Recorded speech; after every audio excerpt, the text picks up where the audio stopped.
ಓಕೆನಾ ಸರಿ ನೀಲ್ ಆರ್ಮ್ಸ್ಟ್ರಾಂಗು ಅವ್ರು ಮೂನ್ ಮೇಲೆ ಇಳಿದಾಗ ಒಂದು ಮಾತು ಹೇಳಿದ್ರು, this is one small step for man and a giant leap for man ಅಂತ.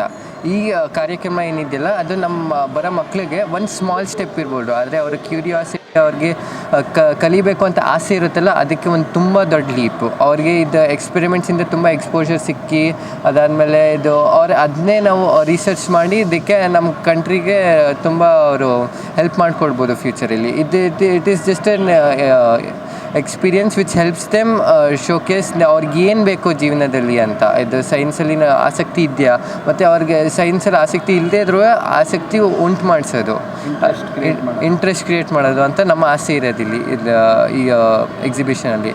ಹಂಗೇ ಈಗ ಅವರು ಇಲ್ಲಿ ನೋಡಿ ಮಾಡೆಲ್ಸ್ಗಳು ತೊಗೊಂಡೋಗಿ ಅವ್ರು ಅದನ್ನ ನೋಡಿಬಿಟ್ಟು ಅವ್ರಿಗೂ ಇಸ್ರೋಲ್ಲಿ ನಮ್ಗೆ ಸೇರ್ಕೊಂಡು ನಾವು ಈ ಥರ ಒಂದು ನಮ್ಮ ದೇಶಕ್ಕೆ ಸೇವೆ ಮಾಡಬೇಕು ಅಂತ ಇದ್ದರೆ ಇನ್ಸ್ಪೈರ್ ಆಗುತ್ತೆ.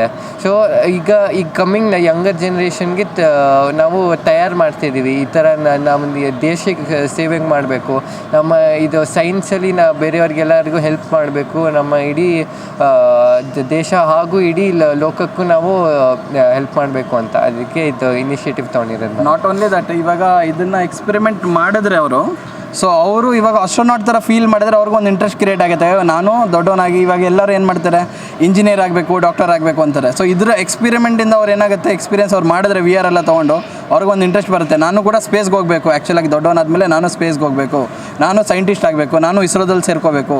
So they can do something for themselves also.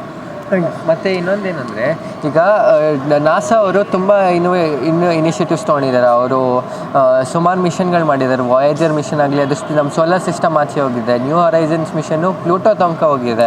ಈಗ ಅವ್ರು ಡ್ರ್ಯಾಗನ್ ಫ್ಲೈ ಅಂತ ಮಾಡ್ತಾಯಿದ್ದಾರೆ, ಅದು ಸ್ಯಾಟರ್ನ್ ತನಕ ಹೋಗ್ತಾ ಇದೆ. ನಾವು ಯಾಕೆ ಆ ಥರ ಮಾಡಬಾರ್ದು? ನಮ್ಮ ಹತ್ರ ಟೆಕ್ನಾಲಜಿ ಇದೆ, ನಮ್ಮ ಹತ್ರ ಮ್ಯಾನ್ ಪವರ್ ಇದೆ. ಅಷ್ಟು ನಮ್ಮ ದೇಶದಲ್ಲಿ ಎಷ್ಟಿರೋದು ಜನ